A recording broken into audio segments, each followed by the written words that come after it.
Well, we're doing great this morning. Yeah, man. Yep. Yeah, it's like super sharp, thinking super clearly. sharp, thinking clearly. Hey, man, you know what? I'll be honest with you. Mm-hmm. There in the weather, there was a cold front that came down. Yes. And that's why it was 30 something this morning. Uh-huh. It's going to be worse. Like down south in North Carolina, it's going to be 20, but it's really weird. But it helped me get outside and wake me up. That's right. The cold weather We does talked that to about me. this Remember last that? week. Yeah. Doesn't do that to a lot of people, but it's like, oh man, this is great. To me, it goes, I want to just be on my couch with like a warm, snuggly blanket and not go outside. Now, No, I will there say, is something good about cold air that does kind of like, oh yeah, it's like splashing cold water in your face. which is the opposite of what happened to me early this morning. I was like, let me get up early this morning. Just felt like that, and all of a sudden the cat jumps up right next to me, and I'm like, all right, let me just lay down for another 15 minutes. I can't deny my cat the joy of being pet by there me you this go. morning. There That's you go. what, yeah, that's what it you is. said. Yeah, it was I get self-sacrificial. You're a great guy. Thank God those cats have you. Oh man, yeah, all good. Yep. Well, yesterday was full because really the end of this week was full because you had two separate seminars. They were the same, but two different times of it that you did with Elise called Let's Do This. That was like sharing faith. Yep. So that was Thursday night and yesterday afternoon. So yesterday was like preach both services. Yeah. And then I heard you ate some Chinese food. Oh, so good. And then and then came back and did the seminar. So it was a long day, but is the sermon still fresh in your mind? You still got it up there? It really is. And right. really the seminar was great because Elise handled a whole lot of it. And it was really just about, man, naturally just sharing our faith in everyday life so that people can get a glimpse that, wow, there's something deeper and foundational going on in that person that I kind of want. Yeah. That kind of thing, you know what I mean? So that was that. But, you know, it's always a little... bittersweet's the wrong word, but you know what I mean by that? Yeah. It's always like, oh man, we're at the end of the series. Yeah. But it's also like, this is great. We've gone through 8 weeks. Yeah. And now we're at this ending place in the last sermon of a long series. And I consider 8 weeks a long series. Most of them are like 4 or 5 weeks. But this is like, and you really have to think through how to grab hold of it and encapsulate it and say, hey, it all boils down to this. Right. You know what I mean? And that's really... Solomon helped me in that. I was going to say, Solomon did that for you, so that was really great of him. Yeah. Yeah. Let's break it down to some simple things, you know? Yeah. When it's all over with, here's my conclusion. Yeah. And it was, I thought the point you made about the scientific method and like Ecclesiastes being the oldest version of or the oldest example of the scientific method being used, which I wasn't really that good at science, but I did remember what the scientific method was, so I had that going for me at least. Yeah, and I was and I was chastised somewhat by that engineer I talked about. He came up to me after service and he said, "You did it wrong. I am a scientist, not an engineer." Oh. I was like, oh yeah, I guess there is somewhat of a difference there. He's a biomolecular chemist. Chemist. Okay, yeah. And he works with a lot of engineers that work with the spectrography, whatever he said, and all these things that split atoms and spectrograph. Well, yeah, because I know there are chemical engineers, but there's also just like the chemists. Right. And then a guy next to him was like, yeah, engineers are almost right. Scientists are right. I was like, whoa, now I'm not getting into that debate. No, we're gonna that conversation. Like, what are you? I didn't even know what they were talking about at that point. I am not nearly smart enough to participate in this hilarious. conversation. But it is. Yeah. It was like, here was his hypothesis. Mm-hmm. Everything's meaningless. Everything's just a vapor. Everything is is just like, what's this all worth? You know what I mean? When you really think about it. He says, then he literally uses the word, here's my observation. Right. That of all these crazy things that go on, I'm still coming up with that hypothesis. I've looked at all these things. I've tested it. I've landed back where I started. I think my hypothesis is true, except if you live a life with the Lord. That's right. Right? He brings it back and he's like, it's amazing. The only time that this hypothesis is not accurate is if you have so embedded your life into what God has for us. Now there's meaning to be found. Now there's something there, that can say, wow, it's not all just you live and then die. Yep. You know what I mean? And after he had developed his observations and he tested it for 10 or 11 chapters, comes back and says the same hypothesis in verse 8 of chapter 12. It was like, everything's meaningless. Yep. And then he says, but here's the conclusion of the matter. And that's when he says what you said. And we, obey God, fear God, obey his commands. Obey his commands, and man, just recognize him, remember him. All of chapter 12 is really about remember him. Remember him. If anybody wants to read something that's like sort of like a little bit somber, but a little bit like, this is giving me a reality check. Yeah. Read chapter 12, because that's the Lord. Oh my gosh. And then he comes to those last two verses in chapter 12, and it's like, this is what it's all about, man. There's a God, we need to serve him, and that's going to give your life, ultimate meaning. Now, I'm going to say something that I think is one of those things. I saw it on a sign. Okay. On 322, headed out. All right. West. Okay.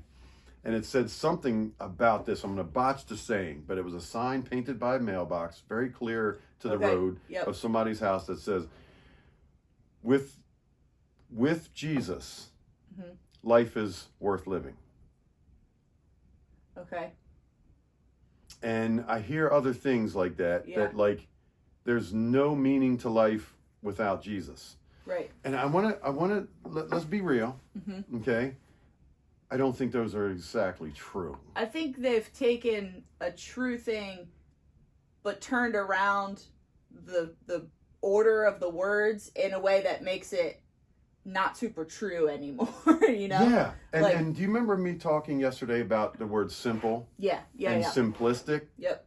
Simple is something easy to understand, easy to do, awesome. You took a complicated thing and made it easy to understand and easy to do. That's simple. Those two things I just mentioned, like life's not worth living if you don't have Jesus. It's like you just did something that's simplistic. You oversimplified it. You left it to where there's something lacking in that. Right. And I don't believe that at all, because I really believe that all of us are made in the image of God. Yeah. All of us have a legitimate place on this earth. Yep. I think God is trying to draw everybody to their creator, and there is a meaning and purpose that God has for you here. You wouldn't be here. Right. So to say that there's no meaning, I got to push back on that, because it's still, the meaning is from God. Right. The difference is that God gives meaning to everything. Yes. That is alive. Yes. And that's not alive. But like, if you woke up this morning, there's purpose in it because God has given it to you. You, if you don't know the Lord, might not understand that meaning or know what that meaning is, but it doesn't mean that the meaning and purpose doesn't exist. My whole point. That was well said. Yeah. That was well said, because I always stand against platitudes, and when people say these things that are like, that just don't really make sense when you really think about it, and they're over simple, so it means they're simplistic. I love the way you said that. God gives every living thing meaning. Yep. Now, whether we admit to it, and whether we acknowledge that God is the one that gives my life meaning, that's on me. Yep. But God is the one that gives your life meaning. Exactly. Yeah. You see what I'm saying? Yeah. Now, when people say life's not worth living without Jesus, I'm like, whoa, that's even worse. It's like, wait a minute, would you tell a non-believer that your life is not worth living? No, not at all. I would tell them you'll have a hard time understanding the life you're living. That's right. Without Jesus. That's right. And God is always doing the work of drawing you to himself, which is going to be ultimately what gives you the ultimate meaning of your life, because God's the one that gives meaning. I just want to I just wanted to throw that out there because I think some people get confused when the book of Ecclesiastes says meaningless, everything's meaningless. It's meaning. Yeah. That's why I wanted to take great pains and show that video last week, not this past week. Okay, the one last week, Last week about the guy throwing the stuff into the air and it became a vapor. Yeah. Because the Hebrew word for meaningless is actually vapor or breath. So it's like, man, it's here 1 minute and you love it and then it's gone. Like when he talks about pleasure and wine and money and all that. It's like, man, it's not holding up. It's not doing anything for me. You know what I mean? Yeah. That's really what he's saying. And so when people just say that it's all meaningless, it's like, it's not saying that you and the value you have as a human being is meaningless. Right. It's saying the things that you're trying to hold your life up, those are meaningless. Those are the meaningless You know what things. I mean? Yeah.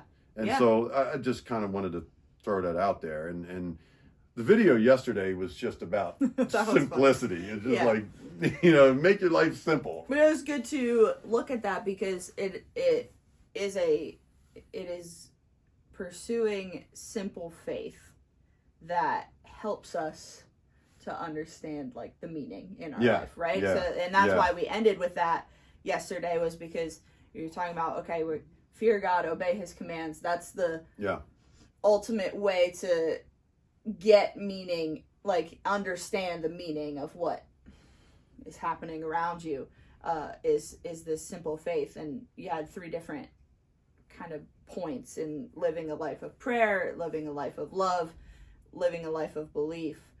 I thought that we could dig into that last thing a little bit because I thought it was so good that I didn't want to just leave it on Sunday morning. I want to like dig into it a little more because you said it's one thing to understand the doctrine of God and to live your life according to the doctrine of God.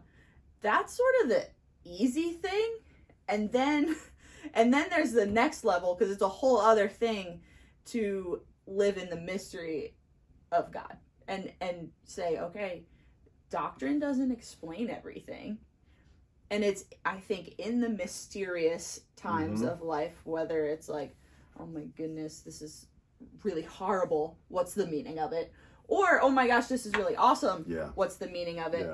We risk going back into that place of everything is meaningless unless we can figure out how to be comfortable with and trusting God when he says, I am good all the time. Yes. What do we do? I mean, the way I look at it is putting those two things together in terms of our spiritual growth. Yes, we can grow in the Lord when we read his scripture and we understand it and we grab hold of it and we're sitting with it and we're okay with it. Because the whole idea about that first level of spiritual growth and doctrine has to do more with submission. Yeah. It's just like, okay, I'm going to submit to that. Right. I'm going to obey that. I don't want to, and man, this is going to be hard, or it's going to take away my fun, but I'm going to obey that. Which, let's be clear, I love doctrine. That's kind of a theology thing. Listen, you love to dig into it. But that's why I'm saying it's a legitimate form of spiritual growth, and we got to understand doctrine. That means we're in the Word, learning about Jesus, learning about God. God has a lot to say about us. It's a beautiful dance between learning God and learning us. And I think that even the church fathers written a long time ago said that, man, if you don't understand God, you don't understand us. If we don't understand us, we don't understand God. I mean, it's just like there's this swinging that happens, and it's like nice. Yeah. And yet the big thing is, are we willing to obey and trust in the doctrine that's given us? That second level, it too is about submission. But it's not submission in terms of obedience. It's submission in terms of trust. Yep. So the first one has more to do with obedience and a little bit of trust. That, okay, I'll obey this even though I don't feel like it. Yeah. The second one has more to do with trust. Yeah. And maybe a little to do with obedience, just I got to live in that. You know what I mean? Yeah. But it has to do with that trust factor, because we don't get it. We don't understand. And there's a lot of theology out there that says, you know what? We're going to turn it into a system. And if you do this system, say the right words, whatever you want to do, and we figured the unlocking out. Yep. And that's been around since New Testament days. Mm-hmm. It was called the Gnosticism movement. Yeah. And Gnostics, who Yep. think they had a special knowledge. They had the key to unlocking everything that God had to give them. And they're like, man, Jesus was the key for that. And we're like that. That's what they weren't saying that. They were saying you had to arrive at another plane and just right. all this crazy, you know. It's like, no, Jesus has given us everything we need for this life. And the Word of God, like it says in Peter, it gives us everything for life and Yep. godliness. Yep. But he doesn't give us everything. Right. God his ways are so much It's not higher. everything we want. Like, listen, this is a simple example and kind of silly. Like, there's things that I just want to know about Solomon, like about his life, you know, but we don't get to know all of the intricate details. Like, how did we get from here to here? Because I feel man. like Yeah. you started out so good, so and good. then I want more details. I love to read books. I love like all of the little nitty gritty things. I just want more detail, or like different Bible characters, or you know, give me more details. We don't need that information, so we don't have it. Yeah. And then similar goes with the doctrine. We have all of the understanding that we need. Do I want more? Man, yeah. It was after worship. I believe it was even after second service. I'm looking over at Sean because he was there. He was in the room with me. Yeah. But one of the worship guys who was singing on the team was like, we just got talking about this, man. And I said, listen, man, I know sometimes we just don't understand. But what do we do when we're in that mystery and something tragic happened or something, you know, we're seeing like, why aren't you working this out, you know? Yep. I have to, in the midst of mystery, bring my honest self before God. My honest self, whether I'm happy to admit this or not, I'm happy to admit that I'm honest before God. I'm not happy to admit what it looks like when I'm honest before God. Yeah. You know what I mean? Because I can remember times in the past, even 3 months, 2 months, gone to God and said, okay, God, now me and you have issues. Because I do not like what you just did. I don't like what's going on here. I don't know what your plan is. I'm not doubting your goodness. I'm not doubting your wisdom. All right? I'm not doing that. But I don't like what's going on here. So now me and you are done our conversation. Yeah.